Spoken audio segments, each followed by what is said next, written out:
തിരഞ്ഞെടുപ്പിന്റെ ഭാഗമായി വാർത്താ സമ്മേളനം നടത്തുന്നതിനിടെ രേവന്ത് റെഡ്ഡിയുടെ വിമർശനങ്ങളെക്കുറിച്ച് മാധ്യമങ്ങൾ ചൂണ്ടിക്കാണിച്ചപ്പോഴാണ് മുഖ്യമന്ത്രി പിണറായി വിജയൻ പഴയ പാർട്ടി സെക്രട്ടറി ആയത്. ഡാഷ് മോനെ രേവന്ത, മറുപടി വരുന്നുണ്ട്. ഇതായിരുന്നു മുഖ്യമന്ത്രിയുടെ വാക്കുകൾ. രേവന്ത് റെഡ്ഡിക്ക് വിശദമായ മറുപടി പറയുന്നുണ്ടെന്നും തൽക്കാലം ഇത്ര മാത്രമേ പറയുന്നുള്ളൂ എന്നും മുഖ്യമന്ത്രി പറഞ്ഞു.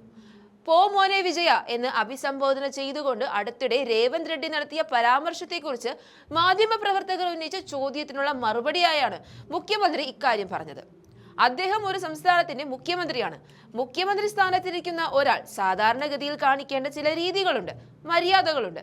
അതിനൊക്കെ ചേർന്ന രീതിയിലാണോ അദ്ദേഹത്തിന്റെ ഈ ഇടപെടൽ വന്നിട്ടുള്ളതെന്ന് അദ്ദേഹം തന്നെ സ്വയം ചിന്തിക്കട്ടെ എന്നും, ഏതായാലും അദ്ദേഹം പരസ്യമായി ഉന്നയിച്ച സാഹചര്യത്തിൽ ഞാൻ പരസ്യമായി തന്നെ മറുപടി കൊടുക്കുന്നുണ്ട്. ഇപ്പോൾ അത് വിശദമാക്കുന്നില്ല. അതുകൊണ്ട് രേവന്ത് റെഡ്ഡിയോട് ഡാഷ് മോനെ രേവന്ത, മറുപടി വരുന്നുണ്ട് എന്ന് മാത്രമേ ഇപ്പോൾ പറയാനുള്ളൂ. ഇതായിരുന്നു മുഖ്യമന്ത്രിയുടെ വാക്കുകൾ. എന്തായാലും സംസ്ഥാനം തെരഞ്ഞെടുപ്പ് പോരാട്ട ചൂടിലേക്ക് കടക്കുമ്പോൾ UDFന്റെ പ്രചാരണം നയിക്കാൻ നേതാക്കന്മാരുടെ വലിയ ഒഴുക്കാണ് കാണുന്നത്. സംസ്ഥാനത്തിന്റെ അകത്തുനിന്ന് മാത്രമല്ല, പുറത്തുനിന്ന് പോലും വലിയ നേതാക്കന്മാർ കോൺഗ്രസിന് വേണ്ടി കളത്തിലിറങ്ങുന്നുണ്ട്.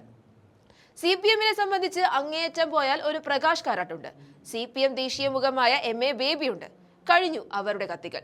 അങ്ങ് രാജസ്ഥാനിൽ നിന്ന് സച്ചിൻ പൈലറ്റിൽ തുടങ്ങി കർണാടകയിൽ നിന്നുള്ള DK ശിവകുമാർ വരെ കോൺഗ്രസിന് വേണ്ടി കളത്തിലിറങ്ങി കഴിഞ്ഞു. തലസ്ഥാനത്ത് നടന്ന KS ശബരിനാഥിന്റെ തെരഞ്ഞെടുപ്പ് പ്രചാരണ റാലിയിൽ പറന്നിറങ്ങിയ താരപ്രചാരകൻ തെലുങ്കാന മുഖ്യമന്ത്രി രേവന്ത് റെഡ്ഡിയാണ് AKJ സെന്ററിന് സമീപം നടന്ന ചടങ്ങിൽ മുഖ്യമന്ത്രി പിണറായി വിജയനെ ചീത്ത വിളിച്ചത്. നീ പോ മോനെ ദിനേശ എന്ന മോഹൻലാലിന്റെ കിടിലൻ ഡയലോഗ് തന്റെ സ്വതസിദ്ധമായ ശൈലിയിൽ പറഞ്ഞ രേവന്ത് റെഡ്ഡി പിന്നീട് അതിൽ ചില മാറ്റങ്ങൾ വരുത്തി പറഞ്ഞത് സദസ്സിനെ നന്നേ ബോധിച്ചു.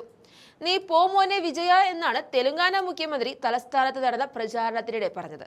തന്റെ സമയം അവസാനിച്ചുവെന്നും കേരളം ഇനി UDF ഭരിക്കുമെന്നുമാണ് രേവന്ത് റെഡ്ഡി അന്ന് പറഞ്ഞത്. ശബരിനാഥിന്റെ പ്രചാരണ വേദിയിലാണ് സിനിമ സ്റ്റൈലിൽ തെലുങ്കാന മുഖ്യമന്ത്രിയുടെ പ്രഖ്യാപനം വന്നത്.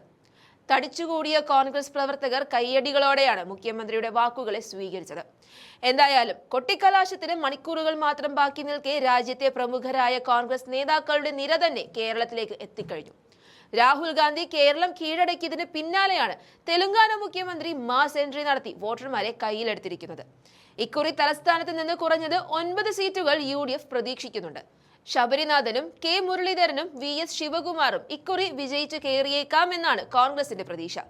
മുഖ്യമന്ത്രി പിണറായി വിജയന്റെ വാക്കുകൾ ചേർക്കുന്നുണ്ട്, കണ്ടുനോക്കാം.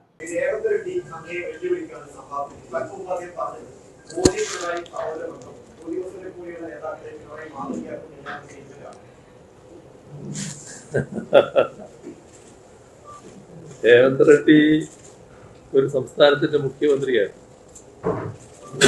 മുഖ്യമന്ത്രി സ്ഥാനത്തിരിക്കുന്ന ഒരാള് സാധാരണഗതിയിൽ കാണിക്കേണ്ട ചില രീതികൾ, നമ്മൾ മര്യാദകൾ എന്നൊക്കെ പറയല്ലോ, അതൊക്കെ ഉണ്ട്.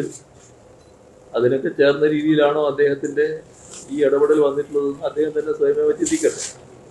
ഏതായാലും അദ്ദേഹം പരസ്യമായി ഉന്നയിച്ച സാഹചര്യത്തിൽ ഞാൻ പരസ്യമായി തന്നെ മറുപടി പറയാൻ പോകുന്നുണ്ട്. ആ മറുപടി കൊടുക്കുന്നുണ്ട്. ഇപ്പം ഞാനത് വിശദമായിട്ട് പറയുന്നത്, കാരണം പറഞ്ഞാൽ കുറെ വിശദമായിട്ട് പോകണം എന്നുള്ളതുകൊണ്ട് അതിലേക്ക് ഞാൻ കടക്കുന്നില്ല. അതുകൊണ്ട് രേവന്ത് റെഡ്ഡിയോട് ഡാഷ് മോനെ രേവന്ത, മറുപടി വരുന്നുണ്ട് എന്ന് മാത്രമേ ഇപ്പൊ പറയാൻ അവസാനിപ്പിക്കാം.